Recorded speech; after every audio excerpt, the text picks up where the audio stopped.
Socializing made easy even for awkward people.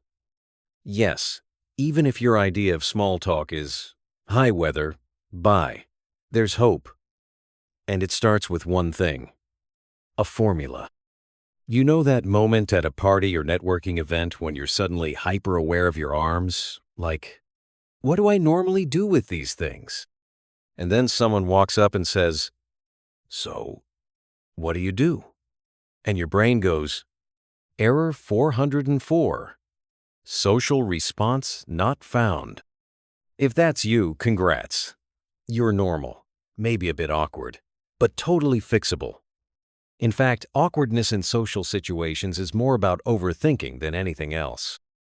According to psychologist Tai Toshiro, author of Awkward: The Science of Why We're Socially Awkward and Why That's Awesome, awkward people tend to focus too much on details like where to stand or how they're being perceived rather than the flow of interaction. So, let's give your brain a script to follow. Here's your cheat code: a 3-step formula for small talk that works almost anywhere. Anchor: start with a shared observation. Reveal: add a little bit about yourself. Turn: ask a light, open-ended question. That's it. Anchor, reveal, turn. Let's break it down with examples that won't make you sound like a malfunctioning robot.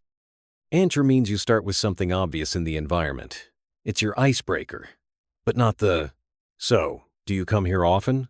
kind. That's a pickup line. We're aiming for human connection, not cheesy romance novel dialogue. At a coffee shop? Wow, they're really testing the limits of caffeine today. At work? Is it just me, or does the meeting room somehow suck time from your soul? At a wedding? These chairs look like they were designed for medieval torture. But hey, at least the cake's good. Science backs this up. Research in the Journal of Language and Social Psychology found that commenting on shared context creates instant rapport. It tells the other person, "I'm here with you. We're seeing the same weird thing." It builds what psychologists call common ground. Reveal is the part where you add a little bit of you. Think of it as a vulnerability sprinkle. It makes the conversation feel less like a script and more like two humans meeting. "I've already had 3 coffees today. Not sure if I'm alert or vibrating. I always freeze in meetings like a deer in headlights. Weddings make me weirdly emotional. Like, why am I tearing up at the breadbasket?" This works because of something called reciprocal disclosure. Studies show that when one person opens up just a little, it encourages the other to mirror that openness. It's like emotional dominoes, just tip the first one. Now comes the turn. You hand the mic to them. Not literally. That would be weird.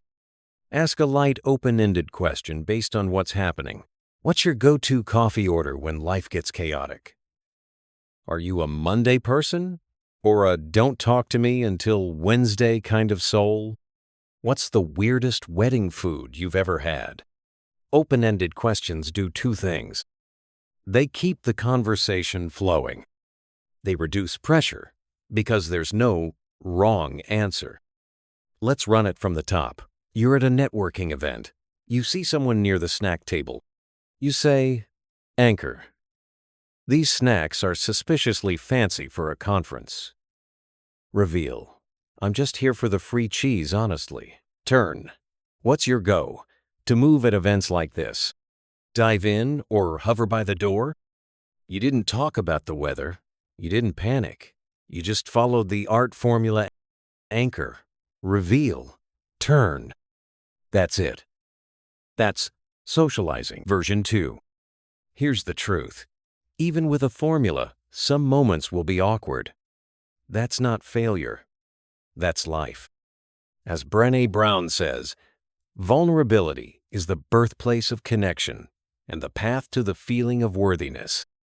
In other words, you have to risk a little social weirdness to get the real stuff. So if someone gives a short answer or doesn't vibe back, it's not about you. Maybe they're tired. Maybe they're anxious. Maybe they just ate shrimp with dairy and regret all their life choices. Move on. Try someone else. Neuroscience backs this whole thing up. Social interactions light up the brain's default mode network, the system we use for empathy, storytelling, and connection. Small talk might feel shallow, but it's the warm-up. It's the handshake before the hug. Researchers at the University of Chicago found that even brief conversations with strangers boost mood and reduce loneliness even if people assume it'll be awkward. Translation: your brain wants this. It just doesn't know it until after. If you're awkward, it doesn't mean you're broken. It might mean you're thoughtful, or introverted, or observant. But connection is still possible. In fact, it might even be easier because you're not relying on charm, but authenticity. As the great Maya Angelou said, "People will forget what you said. People will forget what you did. But people will never forget how you made them feel." And making someone feel seen even for 30 seconds is easier than you think. So the next time you freeze up in a social setting, just remember: anchor, reveal, turn. Socializing? Upgraded. Mindset OS? Updated. Try this out and let us know how it goes, awkward wins and all. Like, subscribe, and leave a comment. What's the weirdest small talk opener you've heard?